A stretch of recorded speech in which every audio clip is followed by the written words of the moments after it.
Taiwan relies heavily on migrant labor, with over 700,000 workers from Indonesia, the Philippines, Vietnam, and Thailand filling critical roles in factories, construction, and home care.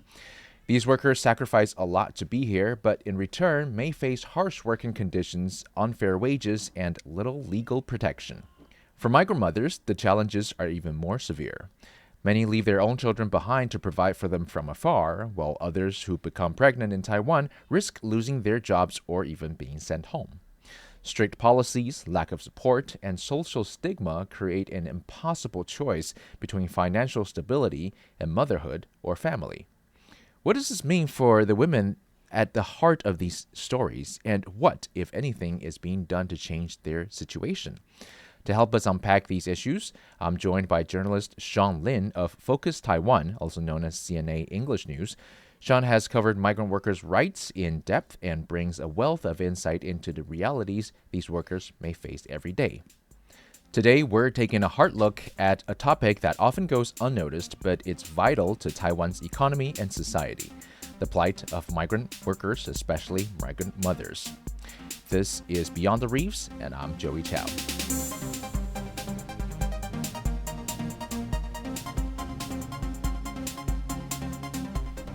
Hi, you're listening to Beyond the Reefs, a show produced by Radio Taiwan International. Here we talk about socio-economic issues that are faced by Taiwan and their broader impact around the world beyond the reefs of this island nation.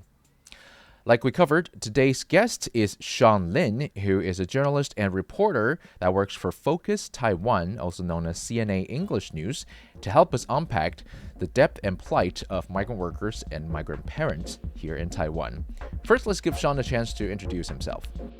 I was born and raised in Taiwan, and I also went to a university here in Taiwan.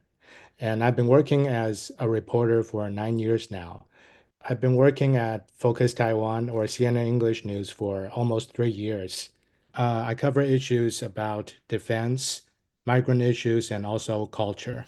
And today we're going to talk about mainly migrant issues, as I think it's over the last couple of years starting to come to light that Taiwan does have a very severe migrant treatment problem.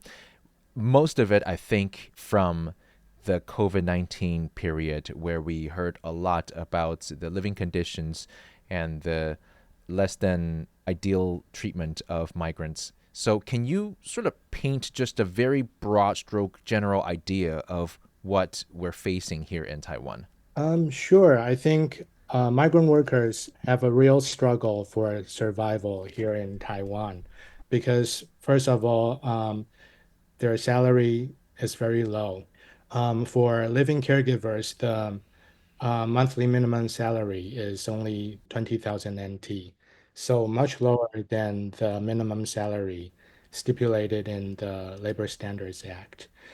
Also, they are controlled by something known as manpower brokers, meaning that some of them do not have the freedom to change jobs. Yeah, and when you say 20,000, I would say the actual number that they eventually receive at the end of the month is much lower than that because, as you mentioned, this third party industry, basically the manpower brokers, they take a cut.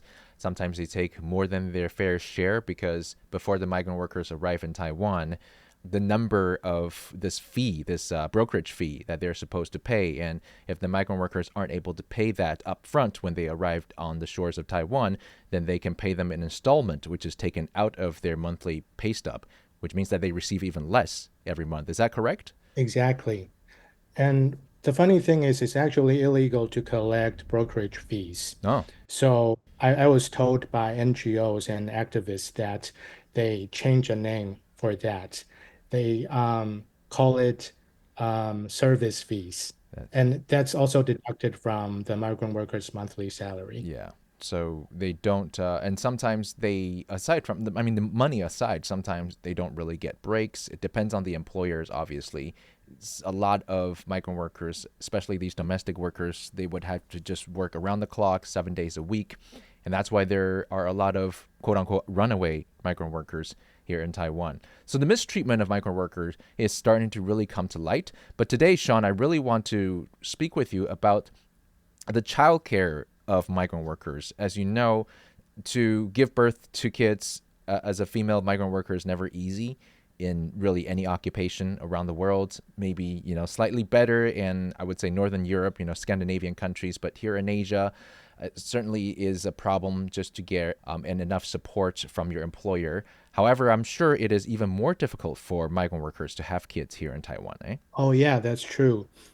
Because as you know, living caregivers, they only make around 20,000 NT a month, right? Mm-hmm. And just take care for their babies alone costs as much as their monthly salary. So there's almost no way that they're going to be able to afford that. So a lot of them have to rely on this informal support system, meaning they have to ask a friend who's not working to take care of their baby and pay them. So really, they really don't have much in the way of support system or welfare policies in Taiwan. Or even time to spend with their baby. Like we've just mentioned, a lot of them work around the clock with their employer. Maybe they have someone who is old or disabled they have to take care of. They can't really get away. So I guess having children is one of the basic human rights, but it seems like migrant workers are just barred from that, be it from their financial situation or their normal work hours. They don't have time to spend with their kids. So are there, or maybe I should ask, what's the feasibility of raising children for workers or migrant workers here in Taiwan? Is it possible at all? Well, it's possible, but it's gonna be very difficult. So assuming that they're not single moms, meaning their husband is also working in Taiwan, Mm-hmm. then they might have a way to raise their child. But other than that, it's gonna be very hard. Okay, so are there any, let's say, public resources available, any programs or support system that migrant workers or migrant parents are able to receive here in Taiwan? If you are a factory worker, like a migrant worker working at a factory or a long-term care institution, then you Mm. will receive a child care subsidy after childbirth, Oh, which should be around okay. 60,000 NT because their starting salary is $28,600 right now, right? So it's equivalent to 2 months of your Hmm. labor insurance premium. Okay, so, but other than that, there's really very little in the way of Okay. support for raising their children here in Taiwan. And also, we know that giving birth to a child is not free in Taiwan, right? If you need a C-section, it could run you about 60,000 NT. So that's a lot of money for migrant workers in Taiwan. Yeah, right. Without medical insurance, that is going to be a lot of money just upfront as soon as you give birth to the babies. And you mentioned that there is, I would say, a sizable subsidy, but that's if you even pay labor insurance. Because what I understand is the factory workers might pay labor insurance, but a lot of these domestic workers or fishing deckhands, they don't even get to pay insurance. They're not a part of labor insurance community. Is that right? Yeah, definitely. So they're not covered by the Labor Standards Act, which means they don't receive the child care subsidy. And to my understanding, if you're a living caregiver, you can only apply for 10,000 NT in child care subsidy from your local It's government. a drop in the bucket of the kind of money that you actually need to raise a kid Exactly. in this day and age, right? Yeah, so the Ministry of Labor in January this year released a set of guidelines to protect the rights of female farm workers and their children. And it's in 5 languages. It's in Chinese, English, Bahasa Indonesia, Vietnamese, and Thai. Okay, that's pretty comprehensive in terms of languages. In terms of the contents, can you sort of give us a concise breakdown of what's in it? Sure. So the idea is to give both the employers and the migrant workers a better picture of what rights they're entitled to should a Mhm. migrant worker becomes pregnant. For example, maternity leave, Also, they should be given 7 days to receive pregnancy checkups, Hmm. things like that. In terms of their children's rights, there's not so much about it. New mothers should be given 60 minutes per day to breastfeed their children. But by and large, there's really not much info on what resources that their children have access to, which probably isn't much to begin with. Yeah. Okay. You and I have both have kids, right? Do you have kids? Yes, I do. Okay, so as parents, we know that 60 minutes is far from being enough to feed your kids because it's not just breastfeeding, it's also afterwards, you got to burp them. There's a lot more involved than 60 minutes of work, basically. And so this is the bare minimum. And yes, it does cover sort of the general rights of mothers who are migrant workers. While it's good that the Ministry of Labor has established these guidelines to protect the rights of female foreign workers and their children, it's just not enough. And also, Sean, we've covered that a lot of these migrant workers are managed by a third party, the workforce brokers, and whether or not they and your employer can reach an agreement to actually provide these, I guess, rights is another argument, right? Yes, that's a whole nother question because a lot of the scenarios outlined in the guidelines are really idealistic. And Mm, in the yep. in the real world, the migrant workers might not have, I mean, they might not be able to access all these rights and benefits that they're entitled to. It's like we say a lot, legislation is one thing, but the enforcement is entirely something else. Hmm. And so, how do we actually enforce this upon the human resource brokers and the employers, and not to have them come up with some sort of excuse to basically fire these migrant workers as soon as they become pregnant or mothers? That's another thing entirely. So, do you think if they are violate these rights, there are actually proper channels to go through, or are there maybe NGOs they can turn to? Well, the guidelines tell you about the 1955 hotline that migrant workers use to file complaints.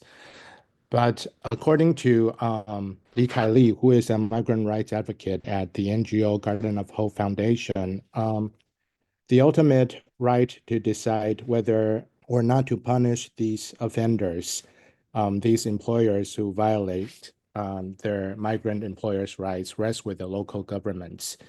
And more often than not, they have gotten away with their offenses because, to quote Kylie, local governments do not seem to think that firing migrant workers illegally is something serious, unfortunately. Okay, well, so if you listening to this, you want a detailed breakdown of what these rights are, the guidelines are outlined by the Ministry of Labor, you can actually check it out in an article that Sean wrote along with his coworkers on Focus Taiwan or CNA English News.